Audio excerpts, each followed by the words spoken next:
This video is just to introduce you to codominance and incomplete dominance, and with some kind of silly little guys going on here. So the first thing is we're asked to set up some genotypes for some phenotypes that are explained. And we're either going to have codominant or incomplete dominant traits. Codominant, remember, this is when two alleles show up equally, they're both expressed equally. Whereas incomplete dominance is where the dominant trait does not completely mask the recessive trait. So here we have birds with blue, white, or white with blue tipped feathers. And so we've got to figure out, is this incomplete dominance or codominance? So we clearly have two distinct genotypes and then one that isn't necessarily an intermediate, but we have both expressed. And so this sounds like it would be codominant. And we would have three phenotypes. And in this case, we would probably want to use three letters to indicate the genotypes and the phenotypes.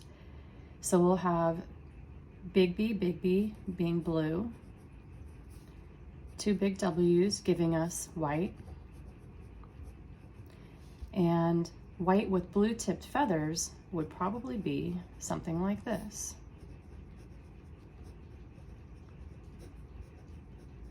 Where both colors show up equally. The next one says that flowers can be white, pink, or red. Now notice that that pink is really a blend or an intermediate version of white and red. This isn't codominance, instead this is incomplete dominance. So in this case, we don't want to use two different letters. We want to use one letter, but our heterozygote would be the intermediate phenotype. And you can choose whatever letter you like. You can also, since we don't have any other information, determine which phenotype you want to be dominant. Doesn't really matter. I'm gonna say R is my letter, and I'll say that this is red. And I will say that my little r's would be white. So the intermediate phenotype is given by the heterozygous genotype. So this would be pink.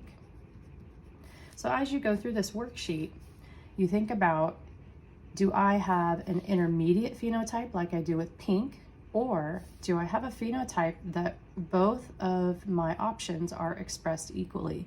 And if that's the case, then you're looking at codominance. With codominance, you're going to use two different letters. With incomplete dominance, you're going to use one letter, but the heterozygous will be your intermediate, and you'll continue on here.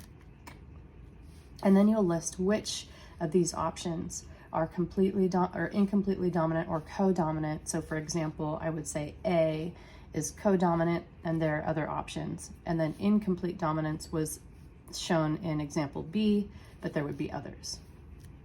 Then as we move on, we have this silly little example with these smileys, and it says eye shape can be starred, circular, or circle with a star.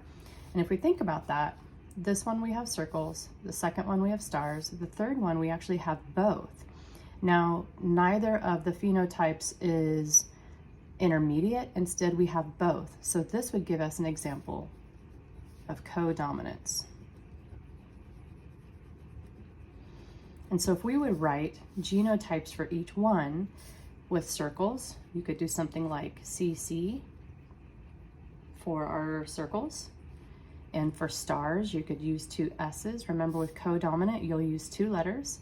And then when we have both, you would be doing something like CS. And you can use different letters if you choose. So using that information, let's take a look at this cross right here. And when we say cross, we mean Punnett square. So if we're gonna cross a star-eyed and a circle-eyed individual, we wanna show that cross. So we have a star-eyed individual times a circle-eyed. So setting up that Punnett square,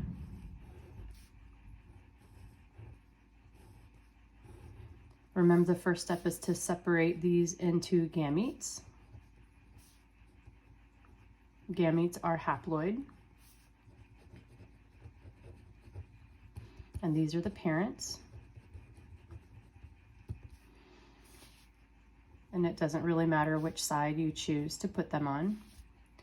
So now we recombine into the possible zygotes. Now obviously these are all the same. And so the phenotypes of the offspring would be the circles with the stars.